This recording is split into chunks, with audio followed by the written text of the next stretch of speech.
ఇక్కడ చూడండి మరొక ప్రశ్న అడిగారు. Consider the following statements so which is or correct about the Bhanugupta. So పైన ఇచ్చినటువంటి స్టేట్మెంట్లో ఏవి భానుగుప్తుడికి సో ఎవరికి సంబంధించినవంట భానుగుప్తుడికి సంబంధించి కరెక్ట్ అని చెప్పేసి అడుగుతున్నారనమాట. సో ఈ belong to the Gupta dynasty. So భానుగుప్తుడు అనే అతను గుప్త వంశానికి చెందినవాడు అని చెప్పేసి అడుగుతున్నారు. Correct statement. So issued the Eran inscription. So ఇది కూడా కరెక్టే.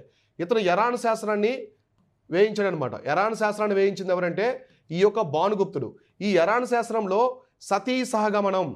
సో చూడండి సతీ సహగమనం, సతీ అంటాం కదా, ఈ సతీ సహగమనం సంబంధించినటువంటి ఎర్లియస్ట్ ఎవిడెన్స్ ఏదైనా ఉందా అంటే మన భారతదేశంలో ఇదే అనమాట. సో ఇప్పుడు ప్రజెంట్ మనకి ఎర్లియస్ట్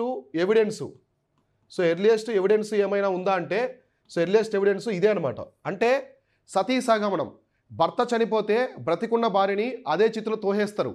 అంటే భర్త భార్య కలిసి చనిపోతే చితిలో కాలిపోతే ఇద్దరు స్వర్గానికి వెళ్తారని ఒక నమ్మకం అనమాట. అప్పట్లో దురాచారం, అది ఒక మూఢనమ్మకం. కాబట్టి ఈ యొక్క సతీ సహగమనానికి సంబంధించి ఏమైనా ఇప్పుడు మనకి పురాతనమైన ఆధారం ఏదైనా ఉందా అంటే అది ఎరాన్ శాసనం. ఈ ఎరాన్ శాసనాన్ని గుప్తరాజు అయినటువంటి భానుగుప్తుడు వేయించాడు. అలానే మనకి సతీ సహగమనం అనేది గుప్తుల కంటే ముందు నుంచే ఉంది, ఋగ్వేద కాలం నుంచి ఉంది. కానీ ఆధారాలు లేవన్నమాట. కానీ ఆధారం మాత్రం పురాతనమైన ఆధారము ఈ యొక్క ఎరాన్ శాసనమే. కాబట్టి ఇక్కడ రెండు స్టేట్మెంట్స్ కరెక్టే, ఇచ్చినటువంటి రెండు స్టేట్మెంట్స్ కరెక్టే అనమాట. చరిత్రలో ఇలాంటి ప్రశ్నలు ఎక్కువగా రిపీట్ అవుతూ ఉంటాయి చూడండి. సో మీరెవరైనా గ్రూప్ 1 గ్రూప్ 2కి సంబంధించి పర్సనల్ మెంటర్షిప్ జాయిన్ అవ్వాలనుకుంటే ఈ స్క్రీన్ మీద వస్తున్న నెంబర్ యొక్క వాట్సాప్ టీమ్ని కాంటాక్ట్ అవ్వండి. ఆల్రెడీ ఎన్రోల్మెంట్స్ అనేవి జరుగుతున్నాయి న్యూ బ్యాచ్కి. సో చాలామంది ఎన్రోల్ అవుతూ ఉన్నారు.